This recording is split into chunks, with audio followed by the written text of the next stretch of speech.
Thank you very much. Well, I would admit this is a tough act to follow, so please bear with me. But let me start being here again on behalf of the JNF to really express my own gratitude to the JNF. And the JNF preceded the state of Israel. We were reestablished in 1948. The JNF, about 50 or so years before that, I think that it was the third Zionist Congress by Theodor Herzl, realizing that in order to reclaim our land, in order to bring back the Jews to their homes, and I'm talking now about 50 years and more before the Holocaust, we need to have an organization which make things happen. And JNF make things happen. And always they were at the forefront of Jewish history. 100 years ago, they were reclaiming the land, which was very desolate. They were doing forestation, right? Planting trees, right? Later on, they helped us develop our water resources. Today, Israel is water independent. It's just amazing. But we recycle 70% of our waters. We are the #1 in the world. Second is Spain, but they are recycling only 27%. So just see the difference. We are not pretty much dependent anymore on rain. Can you believe it? I remember growing up, actually until very recently, every morning, especially in the summertime, looking for the news about what is the level of the Kinneret of the Sea of Galilee, going lower and lower behind and below the red line. No more, because we desalinate. So we are not dependent on natural water anymore. This is JNF. And then building infrastructures for our industry, for high tech. And today, also at the forefront, reclaiming the Negev and the Galilee, really making sure that the population spread in Israel will be much more even and strategic. And you mentioned quite rightly, I think it was Barbara that mentioned here, that 80% of the population live on 20% of the land. We call it, it's this narrow strip along the Mediterranean. We call it Gedera, from Gedera to Hadera. Gedera to Hadera, 80% of the people live. So certainly building communities, allowing now, especially the young kids that are coming out of school and looking for jobs and building communities. JNF is doing that, whether it's in the Negev or the Galilee. So really, it's all the honor is due, and rightly so, for the JNF. Thank you all for being here and supporting JNF. And JNF, which I see is your voice in Israel, is also in many ways the voice of Israel here, presenting what Israel is to the entire world, and certainly to the Jewish and to the non-Jewish community in the United States. And this is very important because the challenges that we face.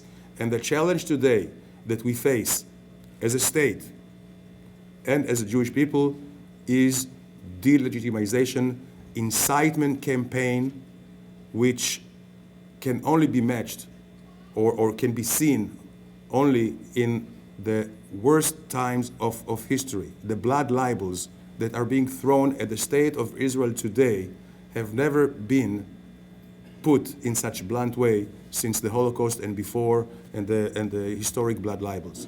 And we cannot sit idle and think that it will pass. We know how dangerous words and incitements are. We should have known it before the Holocaust. Certainly we know what the Goebbels propaganda did, and the Goebbels propaganda is being repeated today, unfortunately, by the Palestinians and their collaborators. And Goebbels and the Nazis, what they did was, you repeat a lie 1,000 times, it becomes the truth. And if we see, and you saw it in this clip, that the Protocols of the Elders of Zion or the Mein Kampf of Hitler are the two bestsellers books in the Arab and Muslim worlds, you know what we were facing and what would come next. This is why we cannot sit idle, and we can understand that all the stabbing that is being taken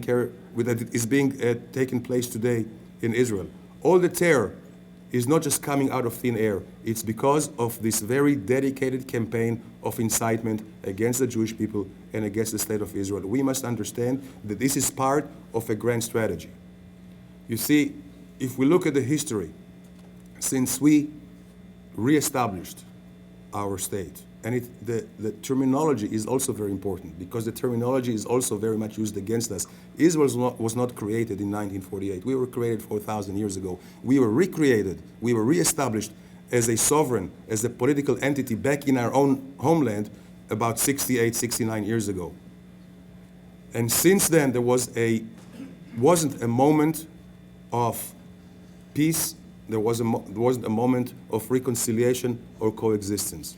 Unfortunately, our Arab neighbors tried to do away with us militarily. They couldn't. They tried with boycotts economically. They couldn't. And again, if we fast forward, today Israel is one of the greatest economies in the world. And I think we can all be proud of it because Israel belongs to all of us, to all of the Jewish people. This is our home. And I don't know of too many countries that have our technological know-how and technological acumen. We are one of very, very prestigious clubs of maybe 7 countries in the world that can manufacture, can launch, can maintain an orbiter in space. Our high-tech, our medical achievements, all those BDS guys, if they truly are wanting to boycott Israel, then they should stop using cell phones, because cell phones have Israeli technology. You know, it's like we don't know it. You know, remember this, there was a commercial not too long ago, Intel Inside. You know, Israel technology is inside, whether it's in disk on key, whether it's in MRI machines or CT machines or cell phones. Our agriculture is second to none, and in many, many ways, we are ahead of the curve. We live off our intellectual property. Notwithstanding this natural gas fields and probably oil that we found, Israel is a strong economy. But we cannot take this for granted because our enemies are trying every possible way to destroy what we have achieved. Now, we have not achieved it just because we are so competent or great. We did it because we had no choice, but most importantly, because this is our home. We know how the state of Israel, how the land of Israel looked like for the last 2,000 years before JNF came, before the Jews returned to the land, although there was always Jewish presence in the land. But if you are, and I guess you should know it naturally, homeowners and property owners are the best caretakers of their property. And this is what is happening in the state of Israel. When we were not there, the land was desolate, was really ruined. And it shouldn't be a surprise because all those who controlled the land from 2,000 years ago until 70 or so, 69 years ago, they were all guests, or I would say even unwelcome guests. They were all invaders, whether it was the Romans or the Greeks before that, or the Assyrians or the Mamelukes or the Seljuks in between, or the Ottoman Empire or the British Mandate. They were not the landowners. So you could not expect them to take care of the land as we do. We are the rightful owner of the land, the only owners of the land, and we are there, and we are there to stay. However, yes, it's just our home, that's it. It's our home, and you do not leave your home. In your home, everybody knows it, you are the most protected. In the home, there are the less risks. And after we have been homeless for so long, with all the consequences that culminated in the Holocaust, we are not going to give it up, no matter what our enemies will employ. So they tried military, they tried economic, they tried terrorism. But it seems like now the most effective tool that our detractors, that our enemies do, is the political warfare, the legal warfare, what is called the BDS. Israel seems to be the most vulnerable here. Why? Because we never took care of our PR. We thought it was self-evident that people would know their history, would look at all the archaeological digs, would understand that this is our home. But evidently, even if you have the right product, you have to promote it, especially when others attack it. And I think this is our challenge of today, and Israel cannot do it alone. Israel cannot do it alone. The government of Israel is only one government. In every capital of the world, Certainly in the UN, not far from here in New York, there is only one Israeli ambassador. There are 22 Arabs, 57 Muslim, and others. And when they pump in this incitement, which is coming out of the Palestinian Authority, it is very hard to deny it. This is why we need all of you to be advocates for Israel, and this is why I decided that after I left government, I cannot just sit alone, but I have to bring the truth. Just bring the truth, the facts, to as many people as we can, especially the younger generation, the leaders of tomorrow, and this is why most of this material that we do, and you saw just an example of it, is being promoted basically in the social media where the young kids are. And this is what the Palestinians understand, and this is why they target the campuses, not just the media and the social media, but also the campuses. And I am amazed to see students here in the United States, non-Jews but also Jewish students, who call against the state of Israel. We're calling us occupiers. How can you be an occupier in your own home? Who is calling for boycotting Israel? Who is calling Israel a criminal state? Who is performing criminal acts of war? This is just unbelievable. It's just unbelievable. And if we do not stop it, if we do not just show the truth, things are taking their toll, and they just sink in, and the rewriting of history may become the new truth. And we cannot sit idle for that. And for that, I think everyone should just speak up. We have to understand Israel, and whether we are from the one political persuasion or another, Israel wants peace. I don't think that we have proven it more than any other country. We have. For us, as Jews, as Israelis, for us, peace is not just a political choice, it's not just a strategic path, it's a moral obligation. You need the proof. We made peace with Egypt. We made peace with Jordan, with great sacrifices that we took upon ourselves. We made so many offerings, peace offerings to the Palestinians, including to Mr. Abbas, who is right now leading the Palestinians, to no avail. Just last week, Vice President Biden was in a region. He visited with Prime Minister Netanyahu in Jerusalem. He went to visit with Mr. Abbas in Ramallah with a peace offering that Abbas rejected. A far-reaching peace offering with a lot of painful sacrifice by Israel. I don't know of any other country in the world which is willing and has been willing and has been giving up land, their own ancestral, their own homeland, or pieces of their homelands for peace. Israel has done it. Israel is continuing to do it by offering. But unfortunately, more than the Palestinians want to build a state, they want to destroy ours. You want a proof? They didn't take these offers in 1937, the Peel Commission, 1947, the partition, 2000, Camp David. I don't have to belabor about all the offerings, and the latest ones in 2007, Annapolis, and also the offerings by Prime Minister Netanyahu, including the sacrifices that he took in his first term by the 10 months freeze on settlements. And don't get anybody confuse you. Settlements are not the obstacle to peace. Settlements right now, yeah.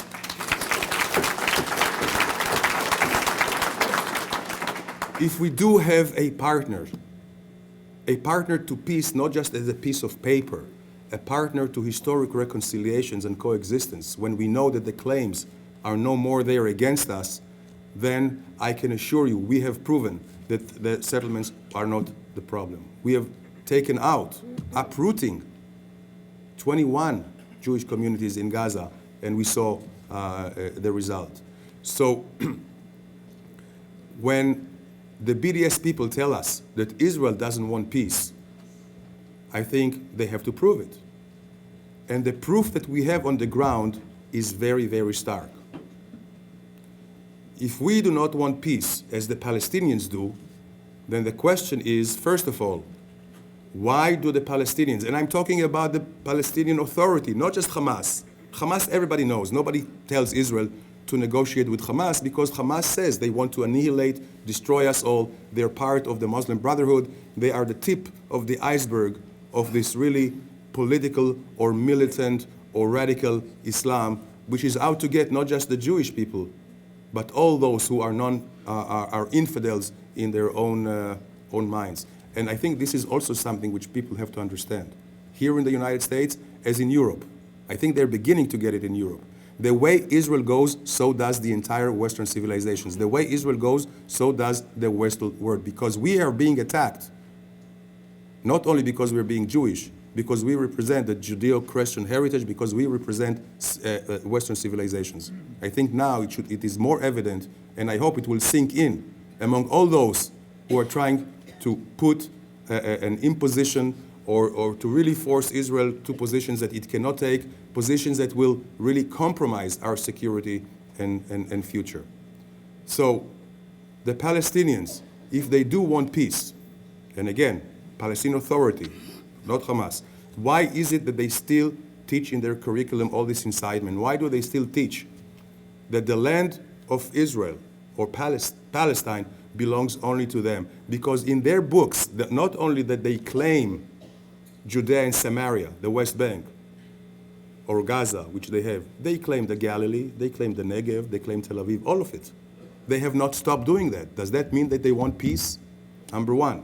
Secondly, if they really do not want peace, why do they reject all the peace offerings, including the one from Vice President Biden last week, of putting to rest their claim of refugees, what is euphemistically called the right of return? I can tell you there is no right there and there is no return.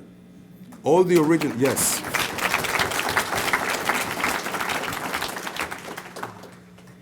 Out of the original 580,000 displaced Arabs from Palestine in 1948, which was a result of war.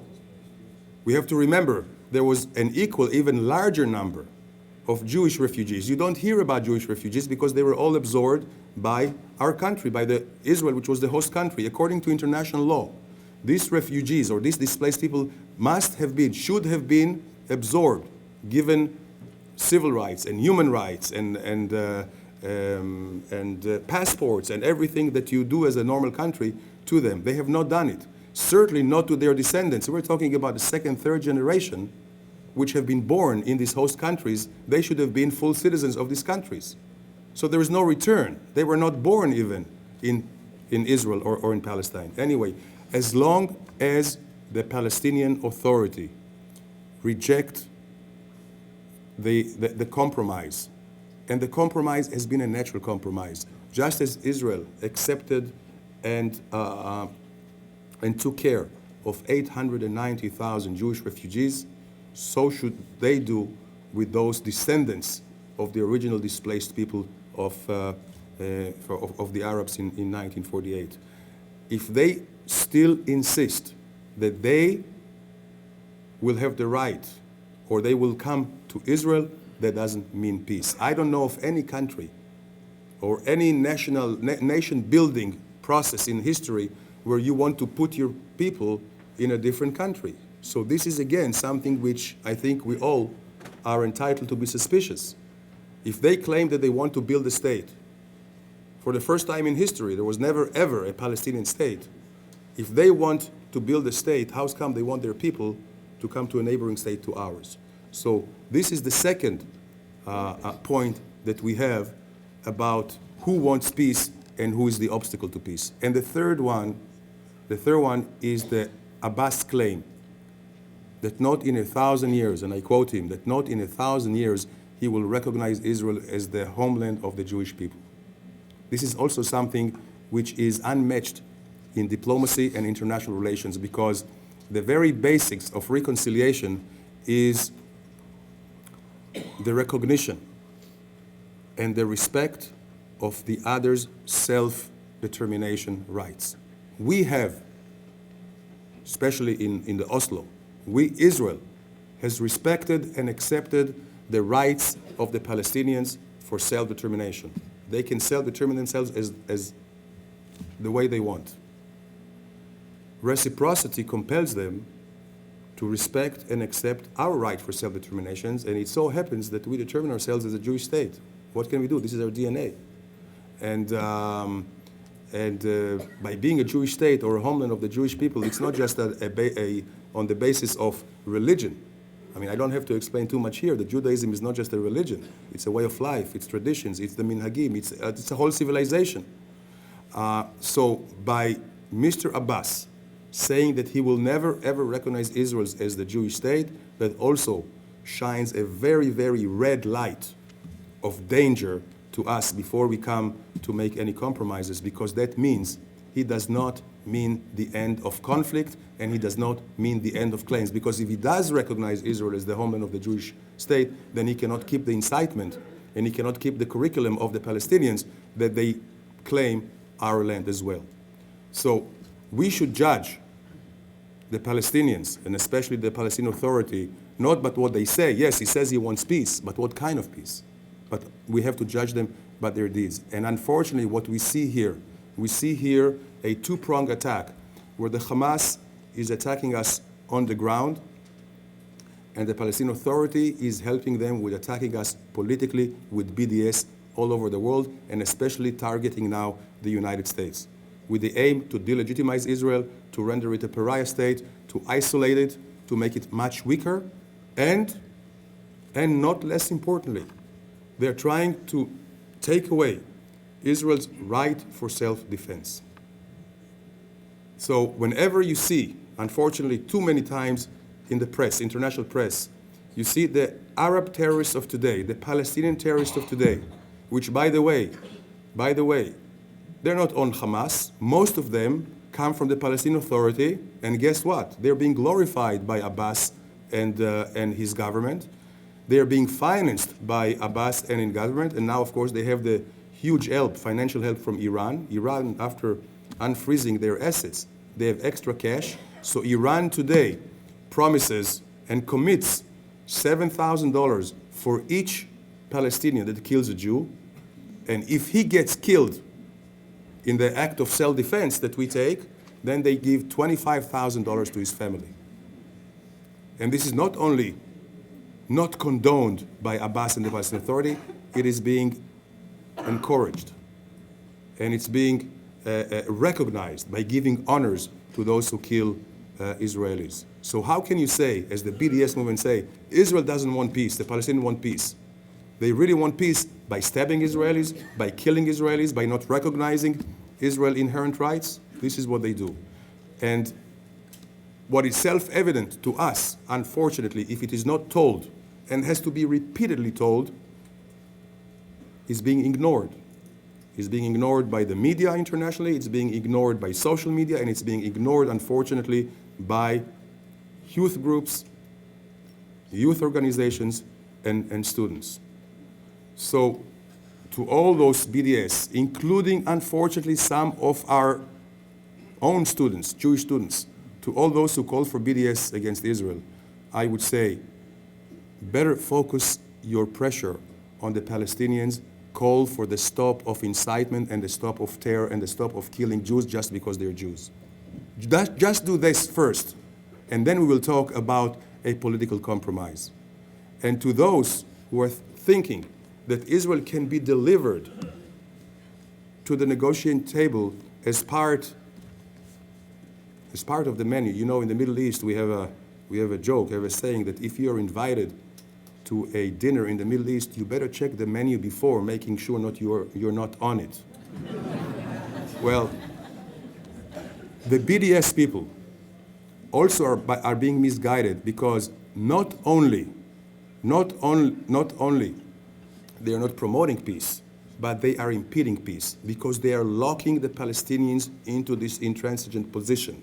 The Palestinians, and we see it, they are sitting back, not willing to compromise, hoping that the world will impose their peace on Israel. Well, we are in a position today, and again, thank you, JNF, and thank you, all of you here. The Jewish community in the United States has been tremendous in making Israel the country which is today. The strong country which we are today. We should not be complacent. We have to work on it every day, because the challenges are great. But we, all of us, have to make sure to spread the word, to defend Israel politically and on the PR to be advocates for Israel. And today it's very, very easy because all you have to do is have a computer with a keyboard. Just share and do the likes and permeate the social media with the truth, which would counter all the incitements against us. This is something that we must do. But we also must assure that Israel will always, always have the capability to defend itself by itself. This is where we are today. Israel is capable to defend ourselves by ourselves. We know what happened in our history when we couldn't defend ourselves. And it's not unique just to the Jewish people. Look today at people who cannot defend by themselves, whether they are the Kurds, whether they are Yazidis, whether they were the Christians in Darfur, whether are the poor Syrian people today. The international community will never come to help. If they do, it's always too late and too little. So I believe the call for today, for our generation, and we are a very, very fortunate generation. I believe we are the most fortunate Jewish generation in 2,000 years. That is 100 generations. We are the most fortunate in 100 years because we are back in our home and we can defend our home. And this is what we need to do. No more being the lambs that cannot defend themselves, but really coming back to our mascot, being the lions of Judah. And with that, with that message, I want to finish with a personal story that I heard from Henry Kissinger. And Henry Kissinger, you know, he was the legendary Secretary of State, 1974, after the 73 Yom Kippur War.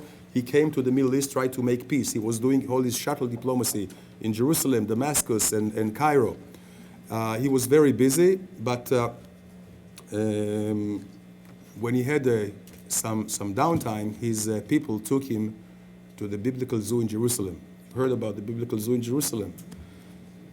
He took a tour in the zoo, and they ended up the tour in the lion's cage. And there, Kissinger was really amazed to see a huge, ferocious-looking lion playing very nicely with a lamb.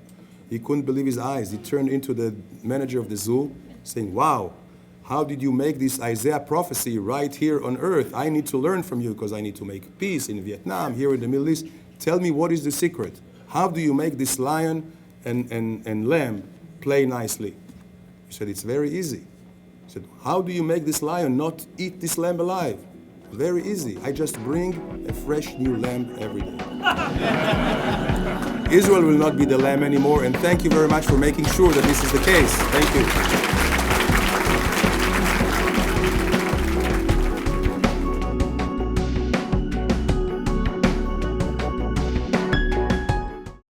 We would be pleased to send a complimentary DVD of this program to anyone who wishes to support JBS, the Jewish Broadcasting Service, with a tax-deductible gift of $36, double chai or more, to the nonprofit organization Jewish Education in Media. Simply visit the JBS homepage and click on the Donate button to make a donation by PayPal or your credit card. And please indicate the program for which you would like a DVD. Or you can send your tax-deductible check made out to Jem, Post Office Box 180, Riverdale Station, Bronx, New York 10471. And again, please remember to indicate which program you would like to receive with our compliments. And we thank you for your kind support.